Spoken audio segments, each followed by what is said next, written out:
The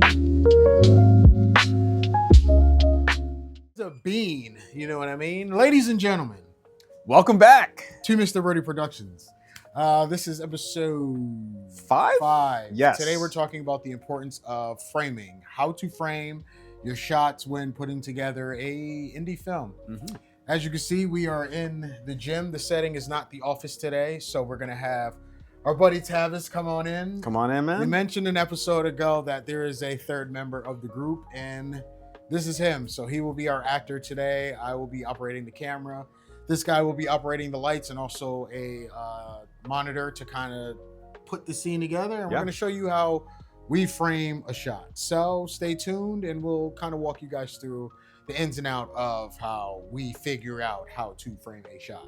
You guys ready? Sweet. Let's do it. Let's do this. All right, ladies and gentlemen, when it comes to framing, one thing you got to remember, it's all about experimenting, playing around with the looks and seeing what you like.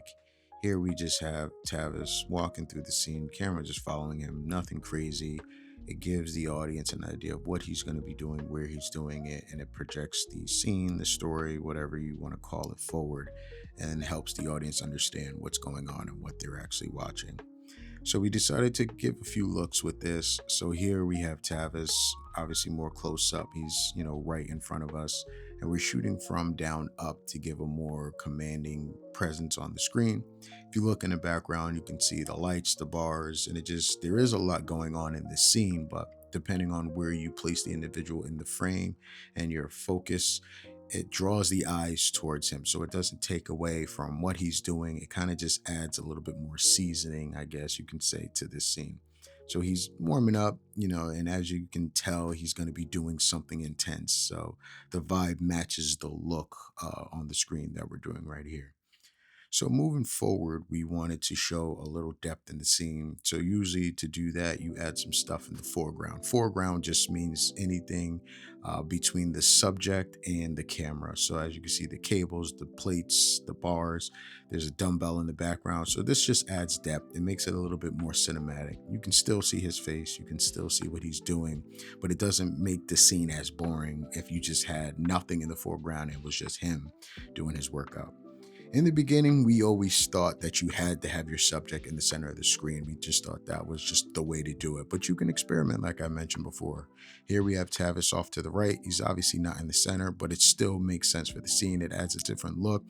It refreshes the eyes from, looking towards the middle of the scene. And to the left, we have a few leading lines that kind of help. So to also give a few more examples, we added some scenes from the movie.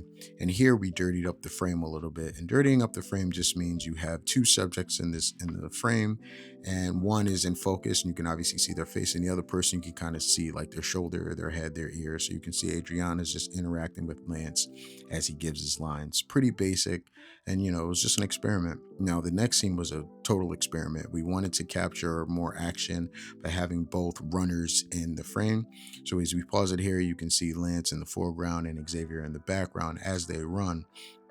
And although you can't see Xavier clear as the framing goes on, you can see both of them running. And it just added to us a little bit more action, a different style that we were looking for.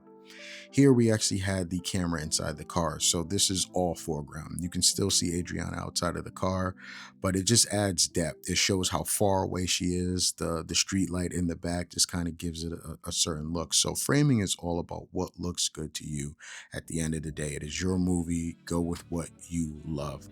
Now, the last look we have here, we wanted to show this character going from bigger to smaller. So as we pan out, obviously he gets smaller. So it goes from a more commanding look down to more of a sympathetic, like you almost feel bad for him. So play around with it, see what you like. Okay, ladies and gentlemen, hopefully you guys enjoyed that episode talking about framing. As always, we like to end every episode with a scripture that resonated with us this week talking about framing. And this is going to come from Colossians chapter 3, verse 2. And it says, set your minds on things above, not on earthly things.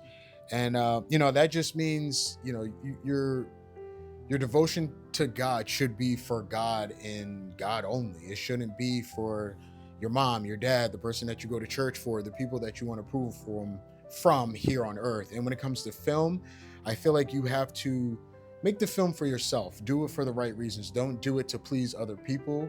And that comes from just setting it up in a way that looks good to you. When it comes to framing, there's all these tricks and these gimmicks and things that people tell you when it comes to filmmaking. But at the end of the day, what you see, if what you see is what you love, that's what you should go with. So, just staying focused, making sure the subject is in frame. When it comes to your religion, God is the subject. He is always in frame. So just make sure anywhere you got the camera pointed, you make sure he's getting the glory and all the praise. So hopefully that makes sense to you guys. If you need some words of encouragement or just having a bad day, hopefully that does sound for you.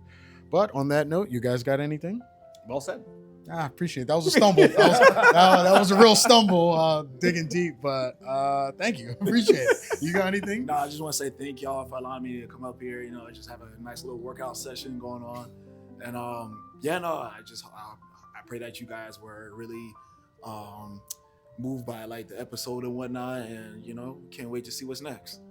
He's thanking us like he's not part of the crew. Yeah. So he will be in a lot more videos, but it was good to have you. Yeah, no, it's always good. These are like family right here, so when they call, I'm here. So. I need you to shovel my driveway. It's already shoveled. Nah, yeah. All right, ladies and gentlemen. Take the trash out. How about that? We are going to end this episode. We'll see you next Saturday.